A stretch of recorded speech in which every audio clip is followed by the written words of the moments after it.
Bismillahir-Rahmanir-Rahim.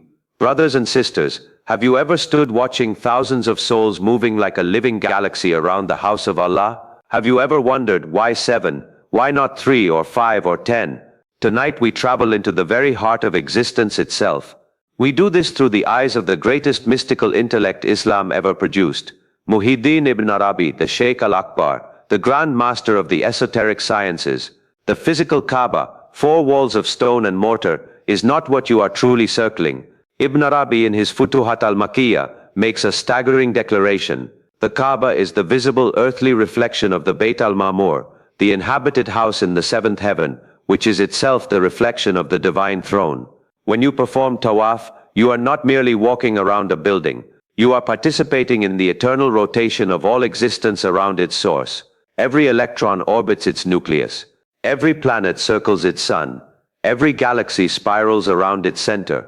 Tawaf is your conscious participation in the cosmic liturgy that never ceases. Why 7? It is the cosmic blueprint. 7 heavens, 7 earths, 7 days, 7 letters in Bismillah, 7 attributes of divine perfection. The universe is written in this language. Ibn Arabi draws this not from speculation but from the Quran, the Hadith and the deepest wells of contemplative wisdom passed down through the chain of the Awliya. The first circle is the Nafs al-Ammara, the commanding self. You begin the journey of the body, present, walking, breathing. This circle corresponds to the first heaven, the heaven of the moon. You begin where you are, in the clay. The journey inward must start from the outward. The earth is not the obstacle, it is the beginning. The body is the first door. The second circuit corresponds to the Ruh al-Haywani, and the second heaven of Mercury. Your senses begin to dissolve. The crowd fades. You feel you are not walking but being carried. Mercury governs intellect and speech.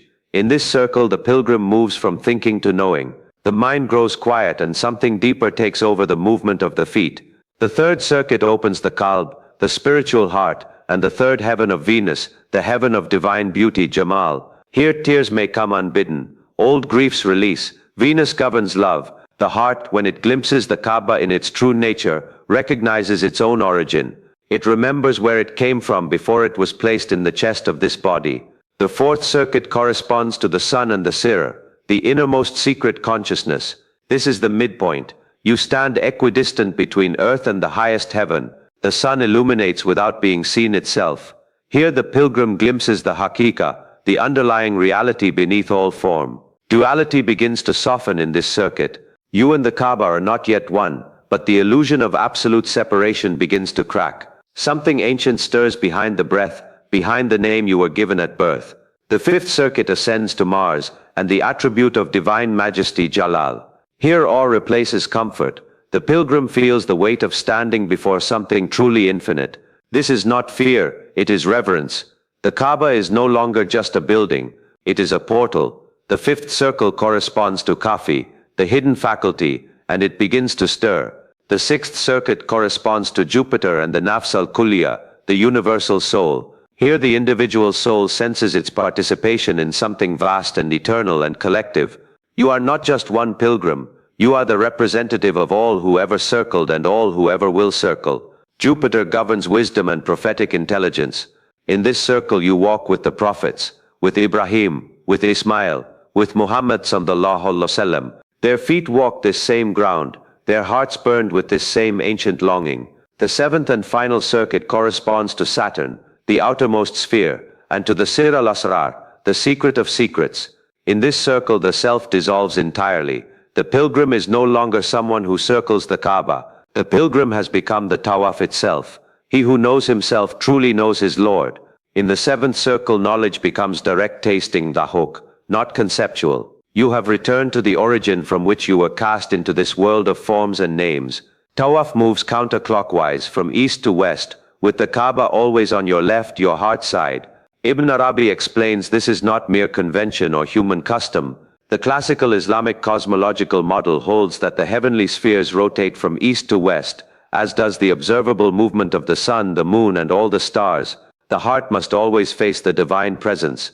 Even when walking, even when the eyes cannot see the Kaaba directly, the heart remains oriented. This is muwajaha, the eternal facing. Subhanallah, the electrons orbit the nucleus counterclockwise.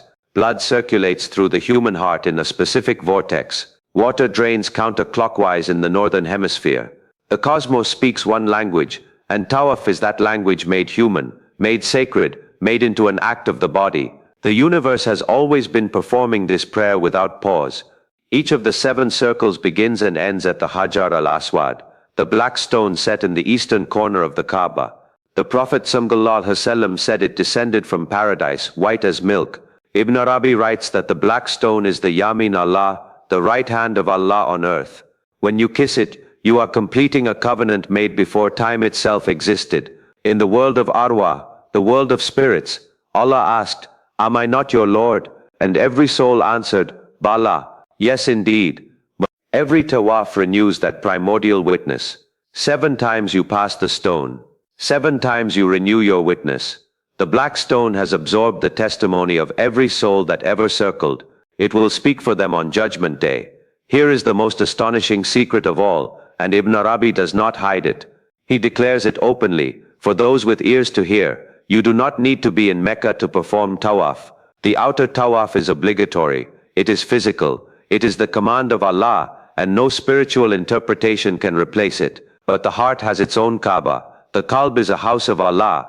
The Prophet ﷺ said, "Neither my heavens nor my earth can contain me, but the heart of my believing servant contains me." The heart is the innermost sanctuary of existence. The inner Tawaf is the constant rotation of consciousness around the remembrance of Allah. Every Allahu Akbar in Salah, every circle of dhikr on the tongue and heart, that is Tawaf. This is why the awliya sometimes appear absent even while present. Their inner Tawaf never stops. They are always walking, always circling, always returning to their origin. The 7 circles are also 7 states of the purified soul. Tawbah, Wara, Zuhd, Sabr, Shukra, Ikhlas, and finally Rida, contentment. The complete return. The journey's quiet end. Labbaik Allahumma labbaik Allahumma labbaik. Here I am, O Allah, here I am. Here I am. You have no partner. Here I am. Verily all praise, grace and sovereignty belong to you alone. Brothers and sisters, the next time you watch the Tawaf, remember, you are not watching a ritual. You are watching the universe remember itself. You are watching souls execute a movement older than time, a return to the origin that was always waiting, patient as eternity, silent as the space between stars. 7 circles, 1 direction, 1 house, 1 God. Allahu Akbar, Allahu Akbar, Allahu Akbar, Allahu Akbar.